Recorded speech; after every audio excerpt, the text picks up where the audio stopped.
بسم اللہ الرحمن الرحیم۔ السلام علیکم دوستو، دنیا بھر کی خبروں میں آج آپ سنیں گے، لیکن اس سے پہلے اگر ہو سکے تو لائک اور سبسکرائب کا بٹن ضرور دبا لیں۔ شکریہ۔ ہم میں سے بہت ہی کم لوگوں نے یہ تجربہ کیا ہوگا کہ میڈیکل سٹور پر دوائی کی خریداری کے وقت یہ پوچھیں گے کہ دوائی کس ملک کی ہے، لیکن افغانستان میں مریضوں کی طرف سے پوچھے جانے والا سب سے اہم سوال یہی ہے کہ دوا کس ملک کی ہے۔ افغانستان میں عوام برسوں سے میڈیکل سٹورز پر یہ سوال پوچھنے کے عادی ہیں۔ ان کے خیال میں دوا کے اچھے یا برے ہونے کا تعلق اس بات سے ہے کہ وہ کہاں کی بنی ہوئی ہے۔ افغانستان میں دوستو، میڈیسن انڈسٹری میں تبدیلی اس وقت آئی جب طالبان حکومت کے نائب وزیر اعظم ملا عبدالغنی برادر نے پاکستان سے ادویات کی خریداری پر پابندی عائد کر دی۔ کچھ ہفتے پہلے ملا برادر نے تاجروں اور عوام پر زور دیا تھا کہ وہ پاکستان کی بجائے دوسرے ملک سے ادویات خریدیں۔ اس سے پہلے افغانستان میں دستیاب 2/3 ادویات پاکستان سے درآمد کی جاتی تھی، پاکستان سے منگوائی جاتی تھی۔ پاکستان اور افغانستان کے مابین گزشتہ 2 مہینوں سے سرحد بند ہے۔ ایسے میں کابل میں موجود افراد نے بتایا کہ یہاں ادویات کی قلت ہے اور ضروری ادویات کی قیمتوں میں اضافہ بھی ہو رہا ہے۔ افغانستان میں بھی دوستو کچھ ادویات بنتی ہیں، لیکن 70% سے زائد ادویات پاکستان سے جاتی تھیں۔ افغان عوام دہائیوں سے پاکستانی ادویات پر اعتماد کرتے ہیں۔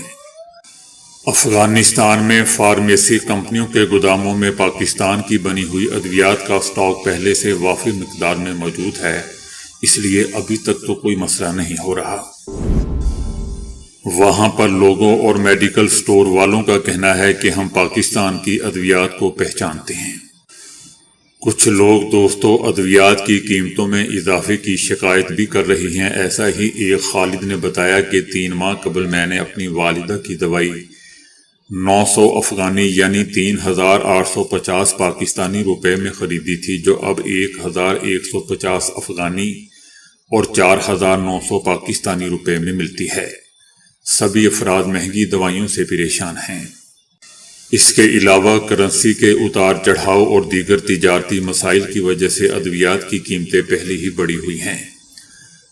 دوسری طرف فارماسیوٹیکل حکام کا کہنا ہے کہ بعض فارمیسیز جان بوجھ کر مہنگی ادویات فروخت کرتی ہیں اور ایک ہی دوا کی قیمت ہر جگہ مختلف ہوتی ہے۔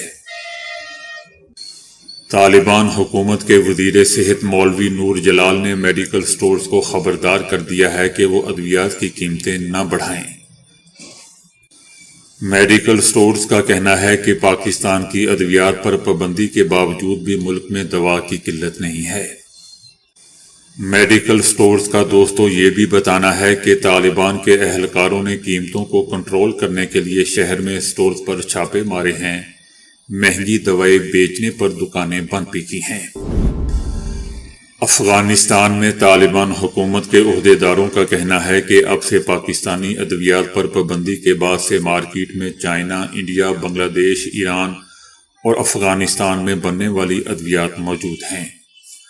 حکومت متبادل تجارتی راستوں پر کام کر رہی ہے اور انڈیا افغانستان کو ادویات برآمد کرنے اور افغانستان میں مشترکہ سرمایہ کاری کرنے کے لیے تیار ہے۔ لیکن دوستو تاجروں کا کہنا ہے کہ پاکستان کی بجائے دیگر ممالک کے ساتھ ادویات کی خریداری کے لیے قلیل وقت میں کوئی میکانزم قائم کرنا مشکل ہے۔ افغانستان میں ادویات اور طبی ساز و سامان کی تجارتی ایسوسی ایشن کا کہنا ہے کہ وہ ایران، چائنا، بنگلہ دیش، بھارت، ازبکستان، ترکی اور مغربی یورپ سے ادویات درآمد کرنے اور ادویات کی ملکی صنعت کو فروغ دینے کی اب اشد ضرورت ہے۔ ایسوسی ایشن کے عہدیداروں کا کہنا ہے کہ حقیقت تو یہ ہے کہ فی الحال دوسرے ممالک کی دوائیں بھی پاکستان کے راستے افغانستان آ رہی ہیں، اور اب سرحد بند ہونے سے کارگو کنٹینرز بھی پھنسے ہوئے ہیں اور یہ ایک بہت بڑا مسئلہ ہے۔ ایسوسی ایشن کا کہنا ہے کہ پاکستان سے آنے والے ان ٹرکوں میں نہ صرف چائنا، ترکی اور بنگلہ دیش جیسے ممالک کی ادویات لائی جاتی ہیں، بلکہ افغانستان میں تیار ہونے والی ادویات کا خام مال بھی اسی راستے سے آتا ہے۔ ادویات کے کاروبار سے وابستہ افراد کا کہنا ہے کہ وہ پاکستان کی طرح کسی اور ملک میں بآسانی جا نہیں سکتے۔ پاکستانی مارکیٹ میں ان کے پیسے پھنسے ہوئے ہیں اور متبادل آپشن پر بھی غور کر رہے ہیں۔ افغانستان کے ڈاکٹرز کا کہنا ہے کہ قلت اور قیمتوں میں اضافے جیسی صورتحال سے سمگلنگ، ناقص اور زائد المیعاد ادویات کے لیے راستہ ہموار ہوگا۔ فارماسوٹیکل ڈیلرز نے حکومت سے مطالبہ کیا ہے کہ وہ افغان تاجروں کے لیے ویزا اور دوسرے ممالک کے سفر کے انتظامات کو آسان اور تیز ترین بنائے اور متبادل راستوں کے ذریعے فارماسوٹیکل کمپنیوں کے ساتھ بات چیت کرے۔ دوستو، یاد رہے کہ افغانستان میں ادویات کی قلت سے غریب اور بیمار بوڑھے بچے افراد متاثر ہو رہے ہیں۔ لوگوں کا کہنا ہے کہ کچھ دوا ساز کمپنیاں زیادہ منافع کمانے کے لیے سستی اور ناکارہ ادویات باہر سے منگوا رہی ہیں۔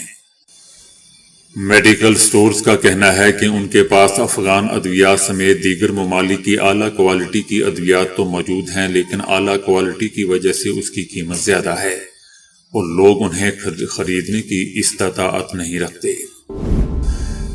پاکستان میں کچھ ایسی خبریں گردش کرنی شروع ہو گئی ہیں جن میں دعویٰ کیا گیا ہے کہ بنوں سے ایسی اطلاعات موصول ہو رہی ہیں کہ عسکریت پسندوں کے ایک گروہ نے ڈرون شکن بندوق یعنی اینٹی ڈرون گن حاصل کر لی ہے۔ ان تمام تر افواہوں کی بنیاد دوستوں بظاہر ایک تصویر تھی جس میں گہرے رنگ کی شلوار قمیض میں ملبوس ایک شخص زمین پر ایک گن کیس نما ڈبہ لیے بیٹھا ہے، جبکہ ساتھ ہی ایک ٹرائی پوڈ سٹینڈ پر ایک گن نصب ہے۔ تصویر میں دکھائی دینے والی بندوق کے اوپری حصے میں ٹیلی اسکوپ نصب ہے، جبکہ اس کے پچھلے حصے پر ایک سبز اور سفید رنگ کا لوگو بنا ہوا ہے جو کہ واضح نہیں ہے۔ سوشل میڈیا پر وائرل ہونے والی تصویر میں عقب میں دیوار پر ایک سفید رنگ کا جھنڈا آویزہ ہے جس کے اوپری حصے پر کلمہ جبکہ نیچے تنظیم کا نام لکھا ہوا ہے۔ اس بارے میں تصدیق نہیں ہو سکی ہے کہ یہ تصویر کب کی ہے اور نہ ہی ان دعووں کی تصدیق ہو سکی ہے کہ آیا واقعی اس عسکریت پسند گروہ نے اینٹی ڈرون گن حاصل کر لی ہے یا نہیں۔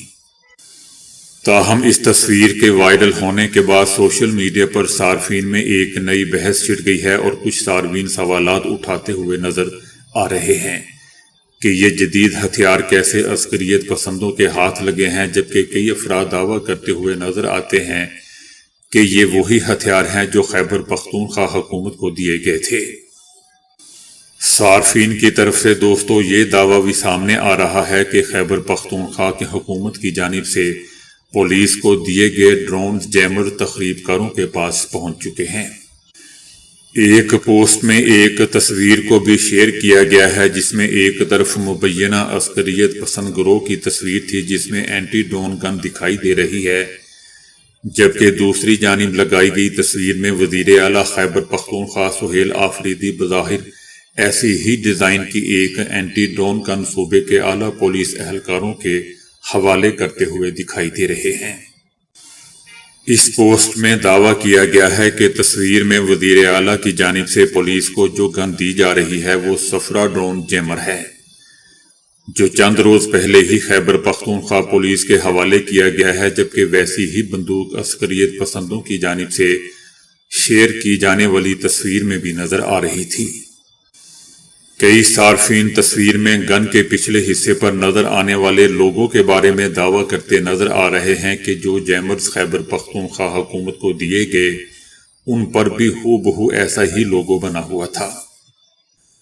دوسری طرف خیبر پختونخوا حکومت کی طرف سے کہا جا رہا ہے کہ سوشل میڈیا پر بعض اکاؤنٹس کی جانب سے خیبر پختونخوا پولیس کے جدید اینٹی ڈرون اسلحہ کے طالبان کے قبضے میں جانے سے متعلق جو خبریں گردش کر رہی ہیں وہ سراسر جھوٹ، بے بنیاد اور حقائق کے منافی ہیں۔ انسپکٹر جنرل پولیس کا بھی کہنا ہے کہ خیبر پختونخوا پولیس کا اینٹی ڈرون اسلحہ لاجسٹک سٹور میں محفوظ ہے، لہٰذا اس حوالے سے پھیلائی جانے والی افواہوں کا حقیقت سے کوئی تعلق نہیں ہے۔ دوستو، گزشتہ کچھ عرصے کے دوران پاکستان کے سابقہ قبائلی علاقوں اور ضلع بنوں میں ڈرونز کے ذریعے حملوں کی مسلسل اطلاعات موصول ہو رہی تھیں۔ حکومت کا دعویٰ ہے کہ اب شدت پسندوں کی جانب سے حملوں کے لیے ڈرونز کا استعمال کیا جا رہا ہے۔ خیبر پختونخوا میں شدت پسند سستے ڈرونز میں رد و بدل کر کے اور ان میں بارودی مواد نصب کر کے حملوں کے لیے استعمال کر رہے ہیں۔ کل عدم عسکریت پسند تنظیمیں جیسا کہ اتحاد المجاہدین پاکستان اور طالبان کے حافظ گل بہادر گروپ کی جانب سے یہ ڈرونز استعمال کرنے کی اطلاعات موصول ہوئی تھیں اور ان تنظیموں کی جانب سے تھانوں پر حملوں کے بعد ویڈیوز بھی جاری کی گئی تھی۔ پاکستانی آرمی کی جانب سے ان ڈرون حملوں کو روکنے کے مختلف لاہے عمل اپنائے جا رہے ہیں اور خیبر پختونخوا حکومت کی جانب سے پولیس کو دیے گئے اینٹی ڈرون گنز اور اینٹی ڈرون سسٹم اسی ہی حکمت عملی کا حصہ ہیں۔ صفرا ڈرون جیمنگ گن ایسا ہی ایک ہتھیار ہے جو ان چھوٹے کمرشل ڈرونز کے خلاف استعمال کرنے کے لیے بنایا گیا ہے۔ یہ آلہ کسی بھی کمرشل ڈرون کو روکنے کی صلاحیت رکھتا ہے، جس کے بعد وہ ڈرون یا تو اپنا مشن چھوڑنے پر مجبور ہو جاتا ہے یا اسے لینڈ کرنا پڑ جاتا ہے۔ صدر ٹرمپ نے کہا ہے کہ شام میں امریکی فوجیوں کی ہلاکت کا بدلہ لیں گے، حملہ دوبارہ ہوا تو جوابی کارروائی کریں گے۔ صدر ٹرمپ کا کہنا تھا کہ شام کے حملے میں 3 عظیم امریکی فوجیوں کی ہلاکت پر افسردہ ہوں۔ امریکی وزیر دفاع نے اپنے ایک بیان میں کہا ہے کہ فائرنگ کا ذمہ دار حملہ آور مارا جا چکا ہے۔ انہوں نے دھمکی آمیز لہجے میں کہا کہ جو کوئی بھی دنیا کے کسی بھی حصے میں امریکیوں کو نشانہ بنائے گا اسے بغیر کسی رحم کے ہلاک کر دیا جائے گا۔ ہر سال بھارت چھوڑ کر بیرون ممالک میں مقیم ہونے والے ہندوستانیوں کی تعداد بڑھتی جا رہی ہے۔ تقریباً 2 لاکھ افراد ہر سال بیرون ممالک میں بس رہے ہیں اور ہندوستانی شہریت چھوڑ رہے ہیں۔ گزشتہ 5 سالوں کے اعداد و شمار پر نظر ڈالیں تو تقریباً 9 لاکھ ہندوستانیوں نے ملک کی یعنی کہ انڈیا کی شہریت چھوڑ دی۔ ان لوگوں کی شہریت چھوڑنے کے پیچھے کی اہم وجوہات میں بیرون ممالک میں بہتر زندگی، ملازمت، اچھی تعلیم کے مواقع شامل ہیں۔ بتایا جا رہا ہے کہ 2011 سے 2024 یعنی 13 سال میں 20 لاکھ سے زائد ہندوستانی اپنے ممالک کو خیر باد کہہ چکے ہیں، انڈیا کو خیر باد کہہ چکے ہیں اور بیرون ممالک میں رہنے لگے ہیں۔ ان اعداد و شمار میں اضافہ 2021 کے بعد زیادہ ہوا ہے۔ 2022 کی بات کریں تو اس سال ریکارڈ 2.25 لاکھ لوگوں نے ہندوستان کی شہریت چھوڑ دی۔ 2023 میں ہندوستان چھوڑنے والوں کی تعداد 2.16 لاکھ رہی۔ حکومت کی طرف سے اندازہ لگایا جا رہا ہے کہ ملک چھوڑنے والوں کی تعداد آگے فیوچر میں بھی بہت زیادہ بڑھے گی۔ آسٹریلیا کے شہر سڈنی کے ساحل پر مسلح افراد نے شہریوں پر فائرنگ کر دی، جس کے نتیجے میں 212 افراد مارے گئے۔ ہلاک ہونے والوں میں ایک فائرنگ کرنے والا بھی شامل تھا، جبکہ دوسرے حملہ آور کو حراست میں لے لیا گیا۔ آسٹریلین میڈیا اور غیر ملکی میڈیا کا کہنا ہے کہ فائرنگ کا واقعہ یہودیوں کے تہوار کی تقریب کے دوران پیش آیا، جبکہ فائرنگ کے بعد پولیس نے علاقے کو گھیرے میں لے لیا۔ سڈنی کے ساحل پر یہودیوں کے تہوار کی تقریب کے دوران یہ واقعہ پیش آیا۔ افغان طالبان رجیم کی بگرام ایئر بیس پر فوجی ساز و سامان کی تیاری سے متعلق پروپیگنڈے پر امریکی میگزین نے ایک رپورٹ شائع کی ہے۔ امریکی میگزین میں کہا گیا ہے کہ سیٹلائٹ تصاویر اور شواہد سے ثابت ہوا ہے کہ بگرام ایئر بیس پر جنگی طیاروں اور بختر بند گاڑیوں کی تیاریوں میں حقیقت نہیں ہے۔ طالبان رجیم نے ناکارہ طیاروں اور بختر بند گاڑیوں کو رنگ روغن کر کے رن وے پر کھڑا کر رکھا ہے۔ امریکی میگزین میں لکھا گیا ہے کہ سوشل میڈیا پر طالبان نے بطور گمراہ کن پروپیگنڈا جنگی مشقیں، طیاروں کی مرمت اور عسکری پریڈز بھی دکھائی ہیں۔ ماہرین کا کہنا ہے کہ رپورٹ اس تشویش کو بڑھاتی ہے کہ حقیقت میں طالبان اپنی سیکیورٹی ضروریات کے لیے باقاعدہ گروپوں پر منحصر ہیں۔ یاد رہے دوستو کہ 2021 میں امریکی انخلاء کے دوران افغانستان میں 7.1 ارب کے امریکی ہتھیار اور فوجی ساز و سامان چھوڑا گیا تھا، جو طالبان اور مختلف شدت پسند تنظیموں کے ہاتھ لگ چکا ہے۔ رانا ثناء اللہ کا کہنا ہے کہ ایک ملاقات میں سابق army chief general Qamar Javed Bajwa نے جنرل فیض حمید سے کہا کہ رانا ثناء اللہ بہت موٹا ہو چکا ہے، اسے دوبارہ سمارٹ بناؤ۔ رانا ثناء اللہ کا کہنا تھا کہ عمران خان کے دور میں معاملات فیض حمید، جنرل باجوہ اور عمران خان کی مرضی سے ہی چل رہے تھے۔ ان کا کہنا تھا کہ ایسا ہو ہی نہیں سکتا کہ کوئی حاضر سروس آفیسر آرمی چیف کی مرضی کے بغیر جھوٹا مقدمہ بنائے اور اگلے دن اس کا کورٹ مارشل نہ ہو۔ ان کا کہنا تھا کہ جنرل باجوہ اور فیض حمید سے بات ہوئی۔ جنرل باجوہ نے کہا کہ رانا بہت موٹا ہو چکا ہے، جیل میں بہت سمارٹ تھا۔ فیض رانا صاحب کو دوبارہ سمارٹ بناؤ۔ اس پر میں نے جنرل باجوہ کو کہا تھا کہ مجھ پر مقدمہ آپ نے ہی بنوایا، اللہ اس دنیا ہی میں اس کا حساب کرے گا۔ تحریک انصاف نے پشاور جلسے میں مطلوبہ تعداد میں کارکن نہ لانے پر ضلعی تنظیم کے 25 اراکین کو شو کاز نوٹس جاری کر دیے۔ پاکستان تحریک انصاف نے 7 دسمبر کو پشاور کے حیات آباد سپورٹس کمپلیکس میں جلسہ کیا، جس سے وزیر اعلیٰ خیبر پختونخوا سہیل آفریدی نے بھی خطاب کیا تھا۔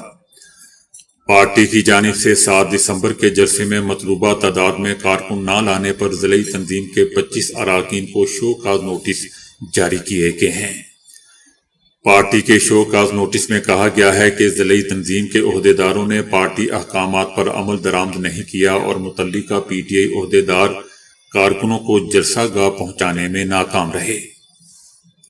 نوٹس میں دوستو تمام متعلقہ اراکین کو 3 دن کے اندر اندر وضاحت پیش کرنے کی ہدایت کی گئی ہے اور تسلی بخش وضاحت نہ ملنے کی صورت میں کارروائی ہوگی۔